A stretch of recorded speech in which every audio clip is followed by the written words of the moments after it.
Hi everyone! So, ngayon, it's me again, Queen. Nandito na naman tayo sa NGL serye kung saan sasagutin na naman natin ulit yung tanong ng isa nating anonymous sender. Ayan. So, sasagutin lang natin yung tanong niya.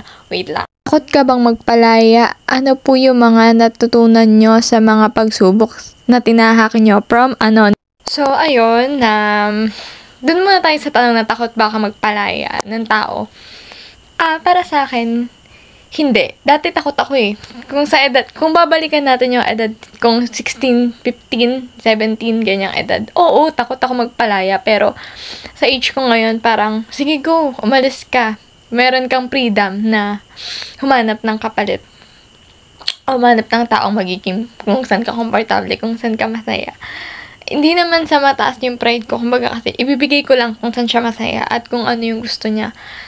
Dati magbebeg pa ako dati, like, na wag mo kong iwan, ganyan, dito ka na lang. Ngayon kasi parang nare-realize ko na okay, kailangan nating ibigay yung happiness ng taong yun kung hindi na sa atin masaya, or kung hindi na sa akin masaya, 'di ba?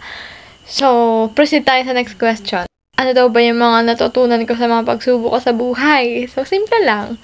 Kailangan maging matapang ka, maging matatag ka, kasi pag mahina ka, walang mangyayari sa buhay mo. Kahit anong gandang meron ka, kahit anong talinong meron ka, kung mahina ka sa hamon ng buhay, talo ka talaga.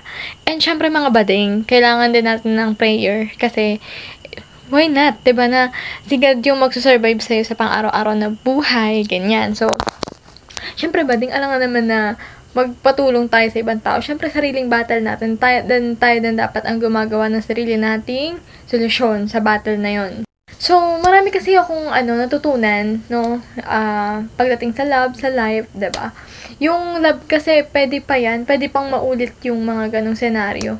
Pero yung buhay na meron ka, may part na hindi na pwedeng mabalik, no? Medyo madadaanan mo na lang to, 'di ba? Wag ka parang mapapaisip ka na lang na, bakit hindi ko to ginawa? Bakit ko to ginawa? So, may realization ka sa life mo. Pero, yun nga, sa akin, as me, natutunan ko to na maging matapang ka, maging matatag ka. Wag kang matakot mawalan. Sinabi ko yun sa last video ko na wag kayong matakot mawalan, no? Sabi ko yun.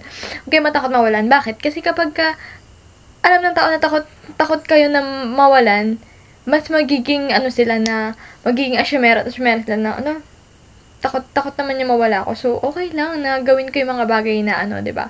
Mga bagay na ikakasakit natin. So, wag tayong takot mawalan ng tao or ng pake sa ibang tao. Pag ramdam na natin yung toxic na pag-uugali, i-let go na natin. So, para dun sa anonymous na nag-send sa atin, alam ko may pinagdadaanan ka, but yun nga, sana makita mo tong video at ma-realize mo na hindi lahat ng nag-i-stay sa'yo kayang magstay hanggang dulo. Huwag ka matakot mawalan. Kailangan matuto ka rin humindi. Kailangan matuto ka rin bumitaw. Kasi kapag paulit-ulit ka nagbebeg, walang mangyayari. So, kailangan matuto kang humindi. Matuto kang bumitaw na, okay na, umalis ka na. May freedom ka nang umalis. So, hindi yung magbebeg ka pa na, dito ka na lang, huwag mo kong iwan. Kasi daw na sinasabi mo yan sa tao na yun, hindi siya hindi mo siya, kasi parang ibon nga. Tayo, para tayong ibon. Hanggat nakatali, nandun pa rin. Pero kapag pinalaya na tayo, doon natin makikita yung freedom na tinatawag. Pero hindi porket pinalaya mo yung tao, masaya ka. Andun yung bigat, andun yung sakit na, minsan nga may guilty pa yan na dapat hindi ko pinalaya, na dapat nagbagaw. Pero yun yung pinakamainam doon, na nagpalaya tayo ng tao. Na alam naman natin na hindi na masaya sa atin, 'di ba? So, yun lang naman mga badeng. So, kung gusto nyo pa ng mga NGL na ganitong mga question and answer, yan, pwede kung ilagay ang aking NGL, lalagay ko lang dyan sa comment section. Next video, magtutuloy-tuloy tayo, and pasensya na at wala akong vlog kahapon kasi syempre nag-focus ako sa exam, no? So, yun.